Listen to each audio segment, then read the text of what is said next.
4 da tarde, em Brasília. Namastê. Eu fiz questão de vir gravar esse vídeo aqui agora porque o tema da insônia começa exatamente agora. As pessoas vão te falar que insônia você tem que fazer higiene do sono a partir de 7 da noite, a partir de 9 da noite.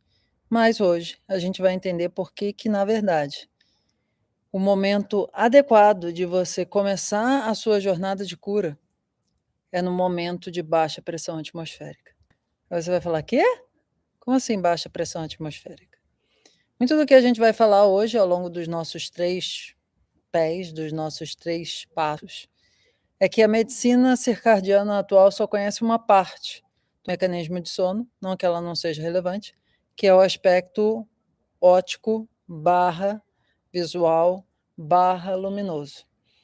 Mas existe um outro aspecto que é muito importante na nossa regulação sistêmica, que a medicina contemporânea ainda está por descobrir, quando descobrir vão dar um Nobel.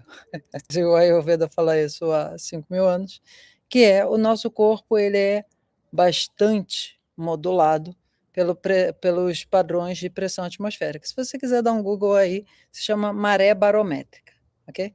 Então, a gente há umas 3 semanas atrás fez uma live sobre a sociedade do cansaço e alimentação, tem lá o Ronald McDonald com o iFood. E hoje a gente vai voltar um pouco a esse aspecto que é insônia não é só uma questão do que você faz de tela ou não. Insônia não é só uma questão do que você faz de atividade física ou não. Insônia não é só uma questão de alimentação ou não, ainda que hoje a gente vai focar um pouco mais nesse tópico. Insônia não é só o seu estado emocional. Insônia não é só o quanto que você já está traumatizado pelo processo de sono e de insônia. Insônia também não é só uma questão potencialmente genética. E aí, para fora da caixinha ocidental, a gente entraria em aspectos metafísicos, que aqui a gente não vai necessariamente entrar nesse tópico, ok? Então, primeira coisa que a gente precisa deixar bastante claro. Quem é que aqui acorda cansado depois de dormir 8 horas? Foi dormir 9, 10 da noite, acordou 5, 6 da manhã, quebrado. Sem ânimo. Desvitalizado. Sem energia.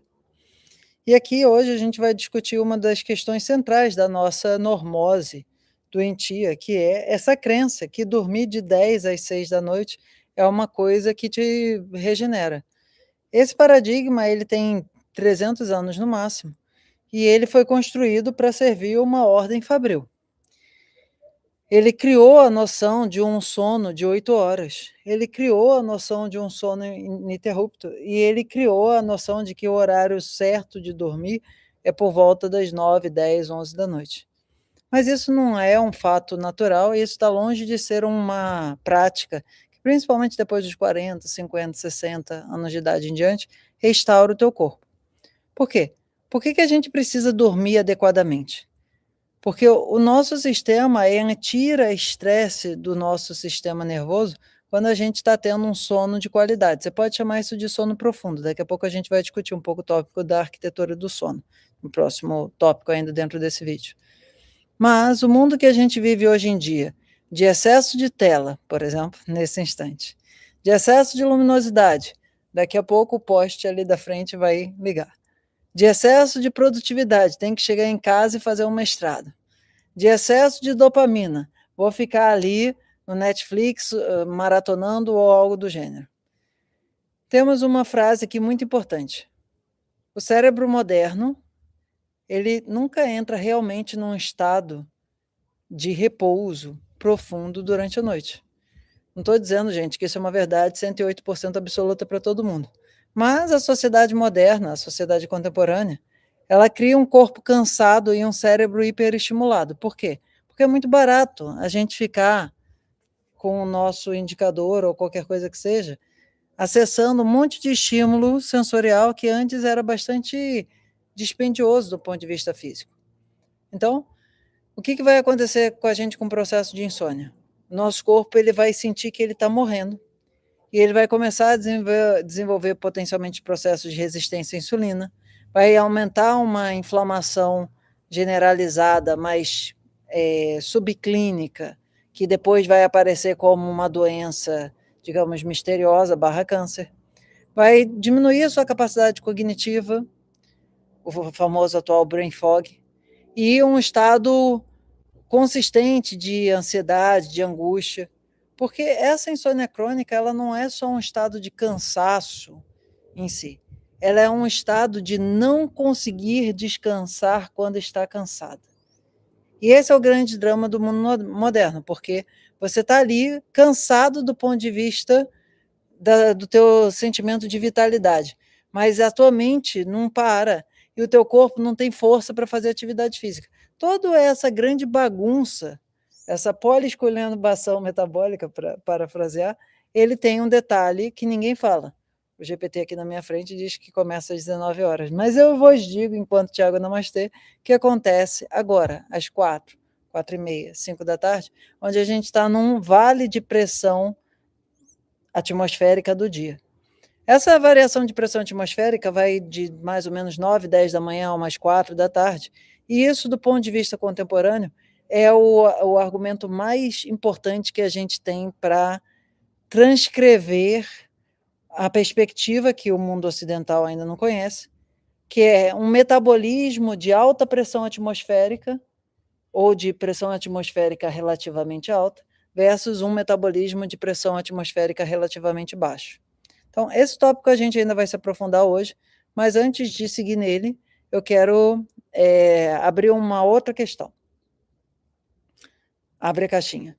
Por que você vira e mexe acorda às 3 da manhã? Do ponto de vista ocidental, isso vai ser considerado insônia, vai ser considerado como um sono leve, porque depois, às 4, 5, 6 da manhã, a pessoa volta a dormir e ela, na verdade, ela tem um despertar, vamos chamar assim, muito pouco conveniente durante a madrugada. Mas na perspectiva do Ayurveda, e segura a cadeira, que eu sei que isso não é uma frase muito fácil para o nosso ser urbanoide, o sono fisiológico, reparador, rejuvenescedor, bom, bonito e barato, que a indústria farmacêutica não quer que você use, porque ela vai curar muitos dos seus padecimentos, é aquele que você vai dormir algo em torno de 48 minutos vezes 2 ou vezes 3 depois do pôr do sol, isso eu estou dando uma simplificada, e você acorda 48 minutos vezes 2 vezes 3 antes do nascer do sol, o que dá mais ou menos 1h30 para cá, mais ou menos 1h30 para lá, aí tem os 48 para afinar, isso meio que no meio deu 48 minutos vezes 5, 48 minutos vezes 5, se você fizer dá 240, 240 dividido por 60 dá quanto? Exato, 4 horas. Eu já fiz essa conta várias vezes, não esquenta. Então, quando a gente desenvolve esse pulso, que eu chamo de Ayurveda da roça, de conseguir transformar viável o nosso corpo, dele dormir na alta pressão atmosférica e acordar na baixa, quando a gente, digamos assim, vamos botar isso numa linguagem contemporânea, quando a gente vende na alta e compra na baixa, a gente fica metabolicamente milionário. O que isso significa? Se você comprar quando estiver descendo e vender quando estiver subindo, você vai meio que ficar, digamos, empatado de um ponto de vista de rejuvenescimento metabólico. Mas aqui a gente vai ter um outro aspecto importante da arquitetura do sono, que é o mundo ocidental, ele descreve 2 fases do sono, ou 2 grandes períodos, duas grandes etapas, a inicial e a final. E a gente no Ayurveda vai dizer que existem 3. Uma parte que é Kapha, uma parte que é Pitta e uma parte que é Vata. Esses atributos que a gente vai usar, pesado, quente, e aqui não vai ser exatamente seco, vai ser leve, vão ser exatamente os mesmos que a gente vai usar nos sabores do Ayurveda quando a gente está falando de alimentação ayurvédica. Porque não importa se a gente está falando sobre qual é a ordem da alimentação que você come, que isso facilita o teu metabolismo. Qual é a ordem do processo de alimentar-se durante o dia, que a gente vai voltar hoje com o FAD-H2 sobre isso. Hoje a gente tem um convidado especial, o FAD-H2. Não é o Fagner, mas vamos lá. Que faz com que você tenha uma diferença de metabolismo de lipídio, que ajuda o teu sono a entrar num estado de sono profundo, mas principalmente porque a gente tem a nossa tal da maré barométrica. Esse elemento deixa toda a medicina ocidental completamente, pode botar circadiano, pode botar cronobiologia, pode botar o que você quiser. O que não for ayurvédico, até a medicina dos meridianos não vai ter esse glorioso conceito, Por que que se você dorme com as galinhas e você acorda com o galo, mas atenção para a frase, por que que você se você consegue ter uma estrutura que começa às 4 da tarde, eu sei que quando você estiver assistindo esse vídeo não vai ser 4 da tarde, mas tudo bem. E ele, quando dá 6, 6h30, 7, ai, dormir, namastê, no primeiro bocejo, isso a gente vai voltar um pouco mais para frente, ele é capaz de praticamente desinflamar o teu corpo, porque ele faz isso dentro de um contorno, que a medicina ocidental, repito, não conhece, que é a pressão atmosférica alta. Lembra do lema, gente, o mantra é simples: dorme na alta, acorda na baixa. O que significa isso? Vende na alta, compra na baixa. Quando você tem um metabolismo que você vende cansaço, digamos assim, fácil na alta, e você compra vitalidade fácil na baixa, o teu corpo ele acorda rejuvenescido. E você, se tiver, digamos assim, devida orientação para isso, você consegue fazer isso de uma forma mais tranquila e viável para o teu